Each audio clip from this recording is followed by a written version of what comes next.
اب میں مندوبین کی آخری کڑی جناب عالی جناب عزت مآب ڈاکٹر محمد احمد نعیمی صاحب قبلہ assistant professor Jamia Hamdard university نئی دہلی سے گزارش کروں گا کہ آپ تشریف لائیں اور اپنے مقالے کا عنوان حضرت محسن ملت کی تعلیمی خدمات پر اپنا وقی مقالہ پیش فرمائیں۔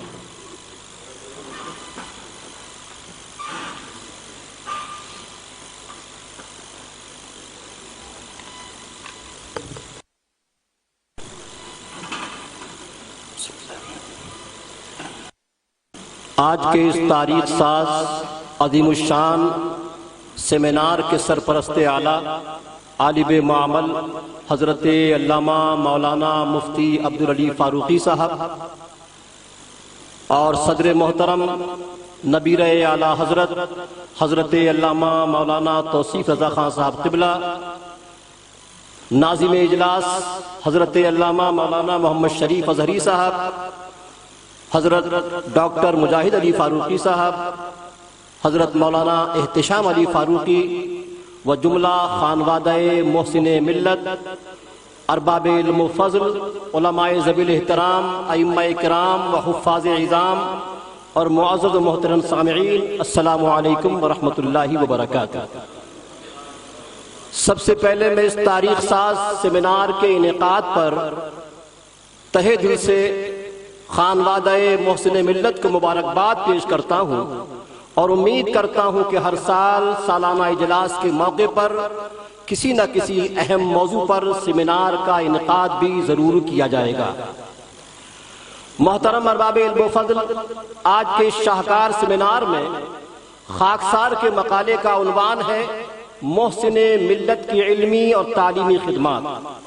مقالہ کافی طویل ہے، وقت انتہائی قلیل، اس لیے موقع کی نزاکت کو ملحوظ رکھتے ہوئے میں اپنے مقالے کے چند اقتباس اور چند گزارشات آپ کے سامنے پیش کر رہا ہوں۔ مقالے کے اقتباس ہوں گے اور چند آپ سے گزارشات، اور انشاءاللہ جب مقالہ کتابی شکل میں شائع ہوگا تو دیگر مقالوں کی طرح آپ میرا مقالہ بھی مطالعہ فرمائیں گے اور اس سے انشاءاللہ ضرور استفادہ فرمائیں گے۔ میں اپنے مقالے کا آغاز ان 4 مصروں سے کرتا ہوں، چونکہ آج جس عظیم شخصیت کے نام سے اس سیمینار کا انعقاد کیا گیا ہے کہ زندگی جن کی گزرتی ہے اجالوں کی طرح، زندگی جن کی گزرتی ہے اجالوں کی طرح، یاد رکھتے ہیں انہیں لوگ مثالوں کی طرح، یاد رکھتے ہیں انہیں لوگ مثالوں کی طرح، علم والوں کو کبھی موت نہیں آتی وہ لوگ، علم والوں کو کبھی موت نہیں آتی وہ لوگ، زندہ رہتے ہیں کتابوں میں حوالوں کی طرح، زندہ رہتے ہیں کتابوں میں حوالوں کی طرح۔ دیکھ ہی رہے ہیں سب کتابوں سے بول رہے ہیں۔ آج ہم اور آپ ہمدرد قوم و ملت، مبلغ اہل سنت و جماعت، حامی قرآن و سنت، قاطع کفر و ضلالت، ماہی شرک و بدعت، محسن ملت حضرت علامہ مولانا شاہ حامد علی فاروقی علیہ رحمت و رضوان کو خراج عقیدت پیش کرنے، شرادھانجلی ارپت کرنے اور قوم و ملت اور دین و سنت کے حوالے سے ان کی انمول اور گراں قدر خدمات کا ذکر جمیل کرنے کے لیے یہاں حاضر آئے۔ حضرت علامہ مولانا شاہ حامد علی فاروقی علیہ رحمت و رضوان کا مشہور و معروف لقب محسن ملت ہے۔ کیا ہے؟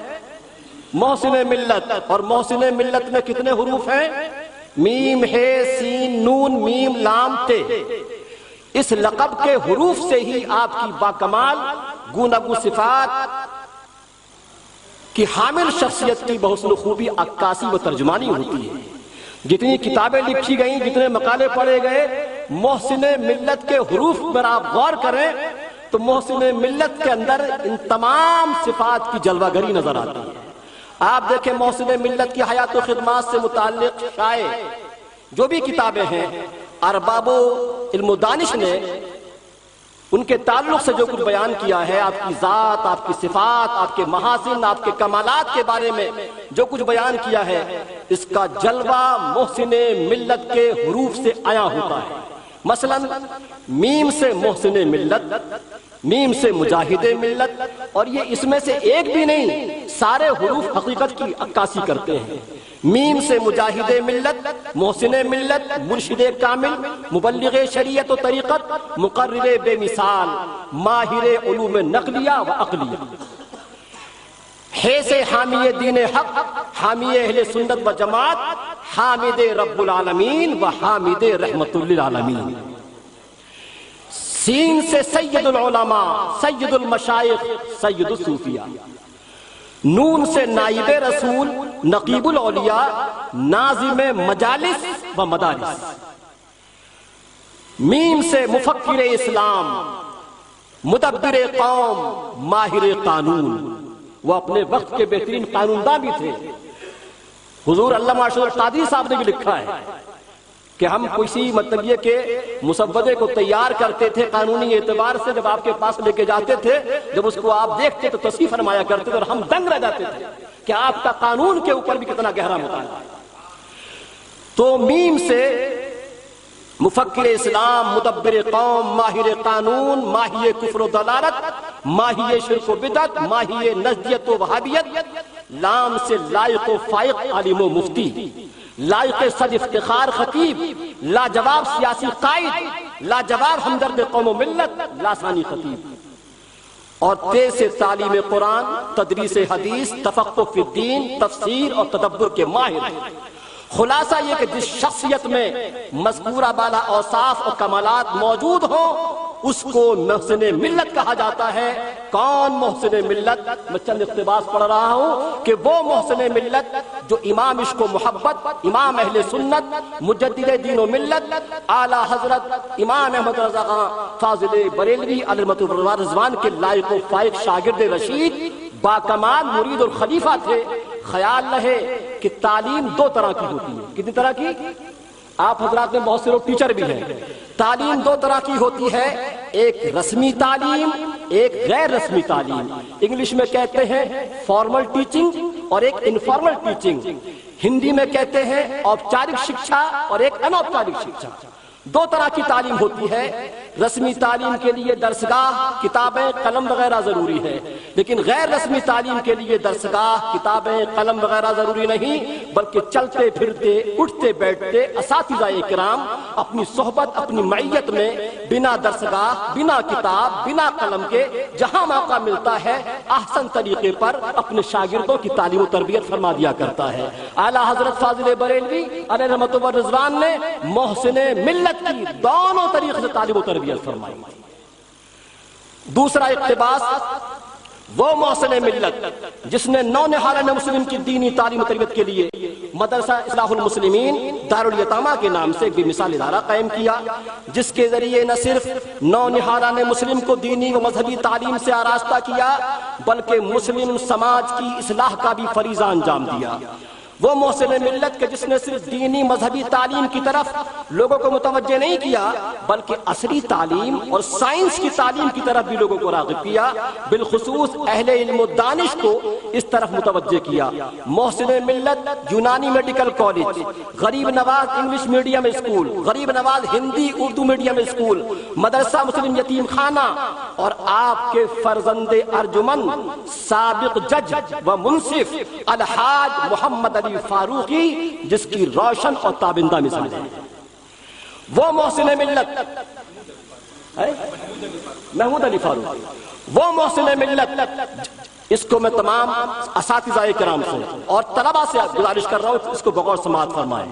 وہ محسن ملت چاہے تعلیم عصری ہو یا دینی ہو، کوئی بھی تعلیم ہو، اس کو اچھی طریقے سے make the point of it, make the habit of it, اس کی عادت بنا لیجئے، اس کو گارڈ باندھ لیجئے۔ وہ محسن ملت کے جس کی تعلیم و تربیت کا خلاصہ ہے کہ مدرسہ یا اسکولوں کے طلبہ کے لیے کامیاب اور کامران ہونے کے لیے تین چیزوں پر عمل کرنا ضروری ہے۔ کتنی چیزوں پر؟ تین چیزوں پر عمل کرنا ضروری ہے۔ تین مہارتوں، تین صلاحیتوں کو اپنے اندر پیدا کرنا بہت ضروری ہے۔ اسی صورت میں وہ طالب علم اپنے مستقبل کو روشن و تابناک بنا سکتے ہیں، حقیقت میں طالب علم کہلانے کے مستحق ہو سکتے ہیں، وگرنہ مدرسہ یا اسکول کے پیچھے اپنا وقت ضائع کرنے والے اور پڑھ لکھ کر بھی ان پڑھ کہلائیں۔ اور وہ تین چیزیں کیا ہیں؟ ہر ایک طالب علم کے لیے ضروری ہے کہ جب وہ تعلیم حاصل کرے تو جو پڑھ رہا ہے اس پر اعتماد اور یقین ہونا چاہیے. اس پر کیا ہونا چاہیے؟ اعتماد. فکل مائنڈڈ نہ ہو. اگر اس کو اعتماد یقین نہیں ہوگا تو آپ اندازہ لگا سکتے ہیں کہ اس کی تعلیم کا کیا حال ہوگا. تو سب سے پہلے ہے کانفیڈنس، کہ جو آپ پڑھ رہے ہیں اس پر آپ کو کانفیڈنس ہونا چاہیے، اعتماد و یقین ہونا چاہیے. یہ محسن ملت کا پیغام. اور دوسری چیز ہے کریٹیوٹی. کریٹیوٹی مطلب رچناتمک بدھی، تخلیقی ذہن، کہ جو آپ پڑھ رہے ہیں، آپ نے پڑھا ہے، اس فارمولے کو سامنے رکھ کر کے دوسری چیزیں نکالنے کے اندر آپ کو صلاحیت ہونا چاہیے. وہ عالم مفتی ہو ہی نہیں سکتا جس کے اندر تخلیقی ذہن نہ ہو، جس کے اندر تخلیقی صلاحیت نہ ہو، تخلیقی ذہن نہ ہو. وہ سائنسداں ہو ہی نہیں سکتا جس کے اندر تخلیقی ذہن نہ ہو. وہ انجینئر ہو ہی نہیں سکتا جس کے اندر تخلیقی. تو دوسری چیز ہے تخلیقی ذہن، کریٹو مائنڈ. اور تیسری چیز ہے کیریکٹر، کردار، آچرن. جب آپ نے تعلیم حاصل کی ہے تو آپ کی باڈی لینگویج سے، آپ کی زبان سے، آپ کے چلنے پھرنے سے، آپ کی گفتار سے نظر آنا چاہیے کہ آپ تعلیم یافتہ ہیں. یہ محسن ملت کی تعلیم ہے. وقت چونکہ ہو رہا ہے، میں 3 گزارشات کرنا چاہ رہا تھا، اگر اجازت ہو تو میں کروں. 3 گزارشات. چونکہ لگتا ہے شاید پہلا موقع ہے. سیمینار کے بڑے فائدے ہوا کرتے ہیں، لیکن خدارا سیمینار کو سیمینار کے انداز میں کرنا چاہیے. کیونکہ 5-6 منٹ میں کوئی آدمی صحیح طریقے سے اپنی بات نہیں کہہ پاتا ہے. تو میں گزارش کرنا چاہتا ہوں. پہلی گزارش یہ ہے کہ حضرت محسن ملت حامد علی فاروقی علیہ الرضوان نے مسلم اور غیر مسلم دونوں میں اسلام کی دعوت و تبلیغ کا فریضہ انجام دیا ہے. اگر آپ کو جاننا ہے تو محسن ملت نے شدی تحریک میں جو کردار ادا کیا ہے اس کو آپ ذہن میں رکھیں. تو دونوں لہذا ان کے نقش قدم پر چل کر ان کے روشن خطوط کی پیروی کرتے ہوئے سیمینار یا کسی اجلاس میں غیر مسلم اہل علم و دانش کو بھی دعوت دی جائے، مدعو کیا جائے، اور اس میں اسلامی تعلیمات کی روشنی میں انسانیت کی فلاح و بہبود اور باہمی ہمدردی سے متعلق اظہار خیال ہونا چاہیے. اس سے نہ صرف اسلامی تعلیمات کی تبلیغ و اشاعت ہوگی بلکہ بہت سی غلط فہمیاں جو ان کے ذہنوں میں بیٹھی ہوئی ہیں وہ غلط فہمیاں بھی دور ہوں گی. دوسری گزارش، ہر سال جلسے و کانفرنس کے موقع پر کسی اہم موضوع پر، اس پر جو ہمارے سامنے چیلنجز ہیں، درپیش مسائل ہیں، کسی اہم موضوع پر. اور یاد رکھیں کہ تصوف کی ضرورت کل بھی تھی، آج بھی ہے اور قیامت تک رہے گی. آج لوگ اس کو محسوس کر رہے ہیں. تو کسی اہم موضوع پر درپیش مسائل، چیلنجز سے متعلق سیمینار ضرور ہونا چاہیے. اور اس میں میڈیا کو، کس کو؟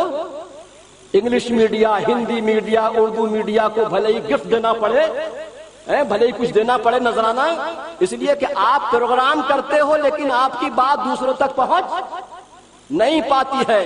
تو آپ میڈیا کو خاص طور سے آپ کو دعوت دینا چاہیے. علاوہ ازیں علماء، مشائخ، دیگر ارباب علم و دانش کو بھی دعوت دینا چاہیے.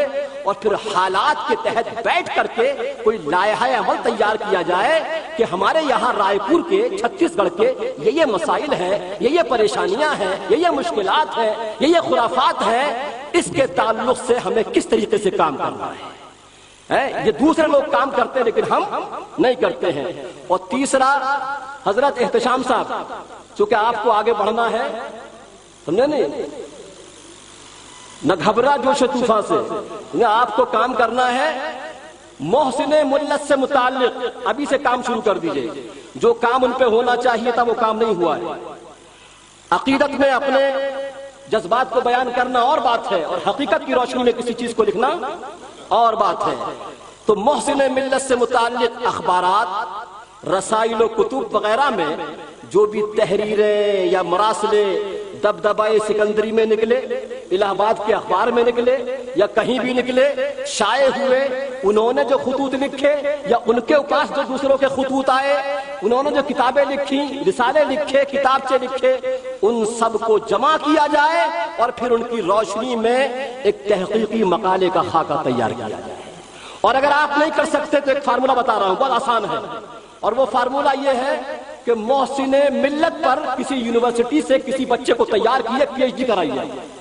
جب پی ایچ ڈی کرائیں گے تو خود بخود اس پر بہت تحقیق کام ہو جائے گا. جب جلسے میں آپ لاکھوں روپیہ خرچ کر سکتے ہیں تو ایک پی ایچ ڈی کا بچہ تیار کیجئے. بہت سے بچے مل رہے ہیں نیٹ سمجھے جے آر ایف کوالیفائی، وہ اس کام کو کرے گا. آپ سوچ نہیں سکتے کہ کتنا بڑا آپ خراج عقیدت ان کو پیش کریں گے. اور ایک تاریخی حقیقت بس بیان کر کے اپنی بات کو، میں بھی طالب علم ہوں، ایک تاریخی حقیقت یہ بیان کر رہا ہوں، اچھی طریقے سے یاد رکھیں. ہم سب کے باپ دادا بہت اعلیٰ ہیں، تھے تو آبا وہ ہمارے ہی، مگر ہم کیا ہیں، ہاتھ پر ہاتھ دھرے منتظر فردا ہیں. ہمارے آبا و اجداد دور رسالت کے بعد سے لے کر کے آج تک جن بزرگوں نے اسلام کی خاطر قربانیاں دی ہیں، اسلام کی خاطر قربانیاں پیش کی ہیں، جانی مالی کتابیں لکھی ہیں، اپنی زندگی کو اسلام کے لیے وقف کر دیا ہے، ان شخصیتوں کو اللہ نے قوم کا سرمایہ بنا دیا ہے. کیا بنا دیا ہے؟ قوم کا سرمایہ بنا دیا ہے. اب مثال کے طور پر امام بخاری بخارا میں پیدا ہوئے، لیکن ساری دنیا آج عقیدت سے ان کا نام لیتی ہے. امام مسلم، بڑے بڑے یہ دور کیوں جائیے، اعلی حضرت فاضل بریلوی علیہ رحمت و رضوان، کوئی نام لے نہ لے، کچھ ہو یا نہ ہو، لیکن قیامت تک ان کا نام روشن رہے گا. تو جن شخصیتوں نے قوم اور ملت کے لیے قربانیاں دی ہیں، دین کے لیے کام کیا ہے، اللہ نے ان کو ملت کا سرمایہ بنا دیا ہے. قیامت تک ان کا نام روشن رہے گا، قیامت تک وہ زندہ رہیں گے. اب اگر ان کی اولادیں ان کے نقش قدم پر چلیں گی، ان کے بتائے ہوئے نقوش پر چلیں گی، ان کی پیروی کریں گی، ان کے طریقے کو اپنائیں گی، تو اولادیں خاندان زندہ رہیں گے، ورنہ خاندان بھی گمنام ہو جائیں گے. امام بخاری آج بھی زندہ ہے، قیامت تک زندہ رہیں گے، لیکن خاندان گمنام ہو گیا. امام مسلم آج بھی زندہ ہے، خاندان گمنام ہو گیا. شیخ عبدالحق محدث دہلوی ہندوستان میں حدیث لے کر آئے، وہ آج بھی زندہ ہے، خاندان گمنام ہو گیا. شاہ ولی اللہ محدث دہلوی آج بھی زندہ ہے، خاندان گمنام ہو گیا. لیکن جو خانوادے جن کی اولادیں نقش قدم پر کام کر رہی ہیں وہ بھی زندہ ہیں، خاندان بھی زندہ رہیں گے. اس لیے یہ تاریخی حقیقت ہے، کڑوا سچ ہے. اس کو ہمیں سوچنا پڑے گا کہ اگر ہمیں بھی تاریخ میں کچھ زندہ رہنا ہے تو ہمیں ان کے نقش قدم پر چلنا ہوگا، اس کی پیروی کرنی ہوگی. دعا کریں کہ اللہ تبارک و تعالی ہمیں ان باتوں کو یاد رکھنے اور عمل کرنے کی توفیق رفیق عطا فرمائے. السلام علیکم.